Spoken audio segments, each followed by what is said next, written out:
Hello everyone, welcome to physics পাঠশালা বাংলা। আমি তোমাদের Wasim sir. আজকে পড়াবো নিউটনের প্রথম গতিসূত্র। তো চলো শুরু করা যাক ক্লাস। নিউটনের প্রথম গতিসূত্র কি বলছে? বলছে বাইরে থেকে যদি আমরা কোনো বল প্রয়োগ না করি, কোনো বস্তুর উপর, তাহলে ওই বস্তুর যে অবস্থায় আছে সেই অবস্থার কোনো পরিবর্তন হবে না। অর্থাৎ যদি আমরা বাইরে থেকে বল প্রয়োগ না করি, যে বস্তু গতিশীল আছে সে বস্তু গতিশীল থাকবে এবং যে বস্তু স্থির আছে সে বস্তু স্থির থাকবে। তো কি বললাম দেখে নেওয়া যাক। ধরে এটা একটা বস্তু, যদি আমরা এর উপর বাইরে থেকে কোনো ধরনের বল প্রয়োগ না করি, তাহলে এই বস্তুটা চিরকালই স্থির অবস্থায় আছে, স্থির অবস্থায় থেকে যাবে। কিন্তু যদি কোনো বস্তু গতিশীল থাকে এবং তাকে যদি বাধা দেওয়া না হয়, বাধা দেওয়া মানে তো এটা বাইরে থেকে বল প্রয়োগ করা হচ্ছে, যদি তাকে বাইরে থেকে বাধা দেওয়া না হয় বা বাইরে থেকে বল প্রয়োগ করা না হয়, তাহলে ওই বস্তুটি চিরকাল গতিশীল থেকে যাবে। তো সেটাই আমি লিখে দিয়েছি সেখানে। বুঝে নিউটনের প্রথম গতিসূত্র, বাইরে থেকে বল প্রয়োগ করে বস্তুর অবস্থান পরিবর্তন করার চেষ্টা না করলে, যদি আমরা বল প্রয়োগ না করি, তাহলে স্থির বস্তু চিরকাল স্থির থাকবে। অর্থাৎ যে বস্তুটা স্থির অবস্থায় আছে, এই বস্তুটা এখন স্থির আছে, অর্থাৎ এই বস্তু স্থির আছে সারা জীবন, সব সময় স্থির থাকবে। আবার কি বলছে? এবং গতিশীল বস্তু চিরকাল গতিশীল থাকবে। এবং যে বস্তু গতি অবস্থায় আছে, তোমরা দেখেছো যে ট্রাকগুলো গতিশীল থাকে, এই ট্রাকগুলোকে যদি আমরা ব্রেক দ্বারা প্রেস না করি বা আমাদের যে রাস্তাগুলো আছে সেগুলো যদি অনেক স্মুথ হয়, তাহলে এই গাড়িগুলো সবসময় চলতে থাকবে যদি আমরা বাইরে থেকে ব্রেক না প্রেস করি। অর্থাৎ বাইরে থেকে বল প্রয়োগ না করলে স্থির বস্তু চিরকাল স্থির থাকবে এবং গতিশীল বস্তু চিরকাল গতিশীল থাকবে। এখানে লেখা হয়েছে বাইরে থেকে বল প্রয়োগ করে বস্তুর অবস্থা। এখানে অবস্থার আর অবস্থান এই দুটো কিন্তু এক নয়। অবস্থান মানে আমি এখন কোথায় প্রেজেন্ট আছি, যেখানে আছি সেখানটা। আর অবস্থা মানে সে কোন অবস্থায় আছে, গতিশীল অবস্থা নাকি স্থিতিশীল অবস্থা। তো এটাই বলেছে, যদি বস্তুর ওপর বাইরে থেকে বল প্রয়োগ করা না হয়, তাহলে গতিশীল বস্তু চিরস্থায়ী গতিশীল থাকবে এবং স্থিতিশীল বস্তু চিরস্থায়ী স্থিতিশীল থাকবে। এবার বাইরে থেকে যদি বল, তাহলে এবার আমরা কি জানবো? বল, বল সম্পর্কে, বল কাকে বলে। তো চলো আগে আমরা বলের সংজ্ঞাটা লিখে নিই, তারপর তোমাদেরকে বুঝিয়ে বলছি। তো এবার আমরা যেটা করবো সেটা হচ্ছে বল। আমরা বলের সংজ্ঞাটা লিখে দিয়েছি। বল বলছে বাইরে থেকে যা প্রয়োগ করে কোনো বস্তুর অবস্থার পরিবর্তন করার চেষ্টা করা হয় তাকেই বল বলা হয়। অর্থাৎ আমরা বাইরে থেকে যেটা প্রয়োগ করে এই বস্তুর বা কোনো একটা বস্তুর অবস্থার পরিবর্তন করা হয়। অবস্থার পরিবর্তন মানে কি? যদি কোনো বস্তু গতিশীল থাকে, যদি কোনো বস্তু স্থির থাকে বা গতিশীল থাকে, যদি গতিশীল থাকে তাহলে গতিশীল থেকে গতির বৃদ্ধি করতে পারি, বা যে অবস্থায় গতিশীল আছে সেই আমরা অভিমুখ পরিবর্তন করতে পারি, অথবা গতিশীল অবস্থায় আছে তাকে বাইরে থেকে বল প্রয়োগ করে স্থির বস্তু করতে পারি, অর্থাৎ স্থির অবস্থায় আনতে পারি। অথবা আরেকটা হতে পারে, সেটা হচ্ছে কি না, স্থির বস্তুর উপর বল প্রয়োগ করে গতিশীল করতে পারি। তো আমরা কি কি বললাম, যে চারটা পয়েন্ট বললাম, সেই চারটা পয়েন্ট লিখে নিই।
তো দেখো আমরা পয়েন্টগুলো দেখে নিচ্ছি কি কি না, বলছে বাইরের দিকে যা প্রয়োগ করে আমরা বস্তুর অবস্থার পরিবর্তন করার চেষ্টা করি তা হলো বল। তো এক নম্বর কি বলছে, গতিশীল অবস্থা থেকে স্থির অবস্থা। এই বস্তুটা গতিশীল আছে, সামনের দিকে একটা বল প্রয়োগ করা হলো বা ব্রেক কথা হলো, বস্তু স্থির হয়ে গেল। তারপর কি বলছে, গতিশীল বস্তুর বেগের পরিবর্তন। আমরা বাইক চালাই, ঠিক আছে, তখন আমার যে বেগ থাকে, যদি আমরা এক্সিলারেটর দাবিয়ে দিই, আরো আরো বেশি দিই, তাহলে বেগ বেড়ে যায়, তাহলে বস্তুর বেগের পরিবর্তন। আবার ব্রেক কষলে বা ব্রেক আপ কমালে কিন্তু আমাদের বেগ কমে যায়, অতএব গতিশীল বস্তুর বেগের পরিবর্তন। 3 নম্বর বলছে গতিশীল বস্তুর অভিমুখ পরিবর্তন। একটা বস্তু এদিকে যাচ্ছে সামনের দিকে, কিছু বল প্রয়োগ করে বস্তুর অভিমুখ এদিকে ঘুরে দেওয়া হলো বা উত্তর দিকে পূর্ব দিকে করে দেওয়া হলো, তাহলে গতিশীল বস্তুর অভিমুখে পরিবর্তন করা সম্ভব বল প্রয়োগ করে, এবং স্থির অবস্থা থেকে গতিশীল অবস্থায় পরিবর্তন করা সম্ভব। এই বস্তু স্থির আছে, আমরা বাইরে থেকে বল প্রয়োগ করলাম, বস্তুটা গতিশীল হলো।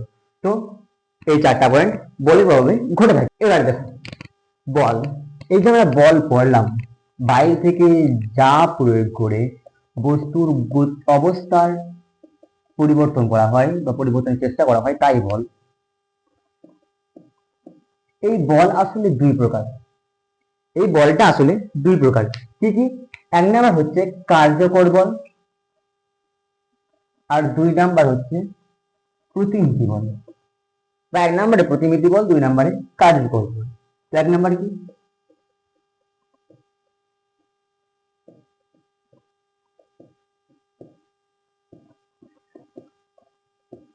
প্রতিমিতি বল। আর 2 নম্বর হচ্ছে কি?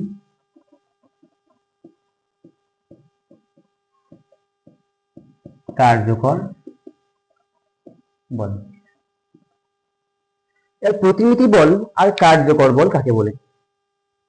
প্রতিমিতি বল বলা হয় সেই বলকে যদি কোনো একটা বস্তুর ওপর যতগুলো বল প্রয়োগ করা হচ্ছে, যদি সব বল প্রয়োগের মোট লব্ধি বল যদি শূন্য হয়ে যায়, তাহলে তাকে বলা হয় প্রতিমিতি বল। অর্থাৎ এটি যদি একটা বস্তু, ধরে নাও এখানে একটা বস্তু আছে, এই বস্তুর উপর যদি আমরা 2টি বল প্রয়োগ করি, এদিকেও যদি আমরা 5 নিউটন বল প্রয়োগ করি, আর এদিকেও আমরা 5 নিউটন বল প্রয়োগ করলাম, ঠিক আছে, এখানে একটা বস্তু আছে যেটা ওজন 10 কেজি, তাহলে আমরা দুই দিক থেকেই বস্তুর উপর 5 নিউটন বল প্রয়োগ করলাম। এক্ষেত্রে কি হলো, আমাদের মোট যে লব্ধি বল সেটা কি? লব্ধি বল শূন্য,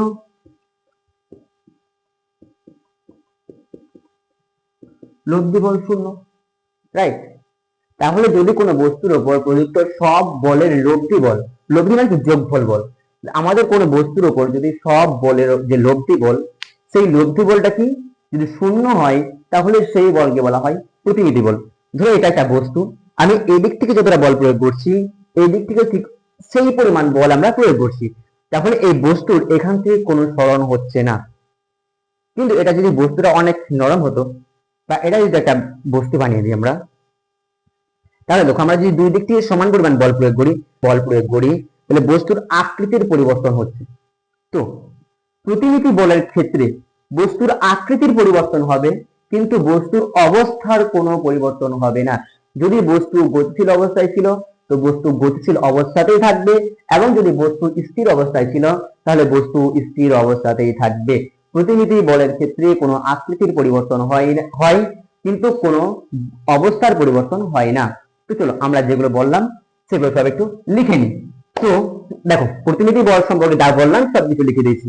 একটা বস্তু যদি একটা বস্তুতে ক্রিয়াশীল বল সব বলের লব্ধি বল যদি শূন্য হয়, তাহলে তাকে প্রতিমিতি বল বলা হয়। এক্ষেত্রে বস্তুর অবস্থার পরিবর্তন ঘটে না, অর্থাৎ যদি বস্তুটা স্থির ছিল তো স্থির থাকবে, এবং যদি গতিশীল ছিল তো গতিশীল থাকবে। আর এটাকে কিন্তু বস্তুর আকৃতির পরিবর্তন ঘটতে পারে, যেটা উদাহরণ দিয়ে দেখালাম। এবার দেখো একটা বস্তু নিয়েছি, যাকে দুই দিক থেকে, উত্তর এবং দক্ষিণ দিক থেকে 3 নিউটন করে বল প্রয়োগ করা হয়েছে। তো এদের ক্ষেত্রে লব্ধি বল শূন্য, এবং এদিক থেকেও আমাদের 4 নিউটন করে বল প্রয়োগ করা হয়েছে, অর্থাৎ 4 - 4 দিক থেকে এই 3 - 3, তো লব্ধি বল হয়েছে শূন্য। এবার আমরা পড়বো যেটা হচ্ছে কার্যকর বল। যদি একটা কোনো বস্তুর উপর যতগুলো আমরা বল প্রয়োগ করছি, সেই সব বলের লব্ধি যদি শূন্য না হয়, তাহলে তাকে বলা হয় কার্যকর বল। অর্থাৎ একটা বস্তু আছে, এই বস্তুর ওপর আমরা যতগুলি বল প্রয়োগ করলাম, 1টা 2টা 3টে 4টা 5টা 6টা, যতগুলোই বল প্রয়োগ করি না কেন, সেই সব বল প্রয়োগে যদি লব্ধি বল শূন্য না হয় তাহলে তাকে বলবো আমরা কার্যকর বল। ধরো এটা একটা 10 কেজি বস্তু আছে, এই বস্তুর উপর এই দিক থেকে বল প্রয়োগ করা হলো 2 নিউটন, এই দিক থেকে বল প্রয়োগ করা হলো কত না 6 নিউটন। ঠিক আছে, তাহলে এই দিক থেকে বেশি বল প্রয়োগ করা হয়েছে, এই দিক থেকে কম বল প্রয়োগ করা হয়েছে, তাহলে এক্ষেত্রে এদের লব্ধি বল শূন্য হবে না। তাহলে এক্ষেত্রে কি হবে, এক্ষেত্রে লব্ধি বল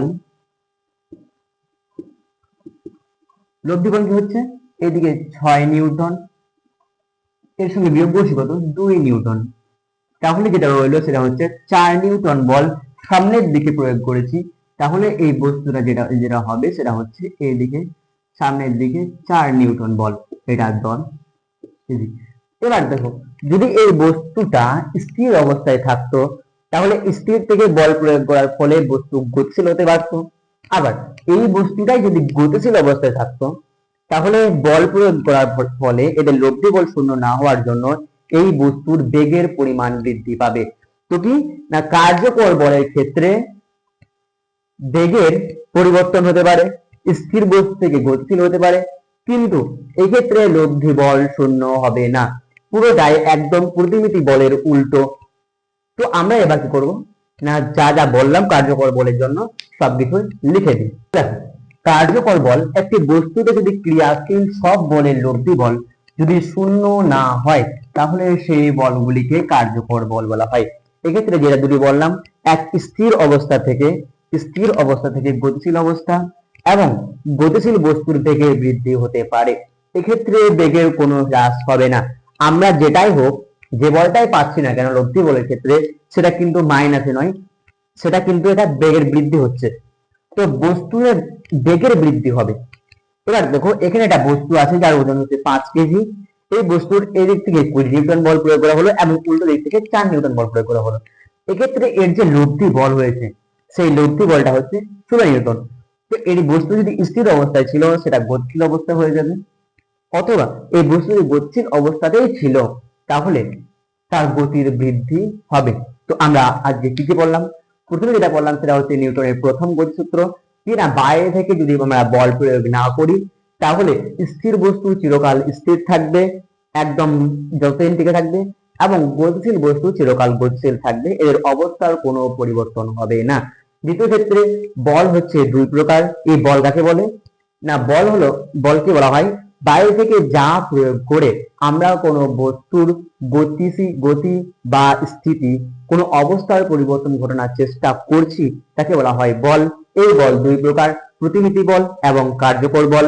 বলের প্রভাবে কি কি হয় না বলের প্রভাবে গতিশীল বস্তু থেকে স্থির অবস্থা, গতিশীল থেকে বেগের বৃদ্ধি বা হ্রাস, আর এটা কি বললাম না গতিশীল অবস্থায় থেকে থাকা অবস্থায় বস্তুর বেগের মানে আমাদের অভিমুখের পরিবর্তন, এবং 4 নাম্বার বস্তুর স্থির অবস্থা থেকে গতিশীল অবস্থা।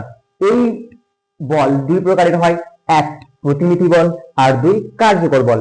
প্রতিমিতি বল একটি বস্তুতে ক্রিয়াশীল বলে যদি সমস্ত বলগুলি লব্ধি বল আমাদের শূন্য হয় তাহলে তাকে বলা হয় প্রতিমিতি বল, এবং এক্ষেত্রে বস্তুর আকৃতির পরিবর্তন হয়, বেগের আমাদের অবস্থার কোনো পরিবর্তন হয় না। কার্যকর বল এটি বস্তুতে ক্রিয়াশীল সব লব্ধি বল, যতগুলো বল আমরা ক্রিয়া করেছি সব বলে যদি লব্ধি বল শূন্য না হয় তাহলে সেই বলগুলিকে বলা হয় কার্যকর বল। স্থির অবস্থা থেকে গতিশীল অবস্থা হতে পারে অথবা বেগের বৃদ্ধি হতে পারে। তো এখানে একটা বল আছে, বস্তু আছে, যার দুই দিকে বল প্রয়োগ করা হলো, লব্ধি বল শূন্য নয়, অতএব এই বস্তুর লব্ধি বল মোট 16 নিউটন। আশা করি ক্লাসটা ভালো লেগেছে, যদি ক্লাসটা ভালো লেগে থাকে অবশ্যই বন্ধুদের সঙ্গে শেয়ার করে দেবে এবং একটা লাইক অবশ্যই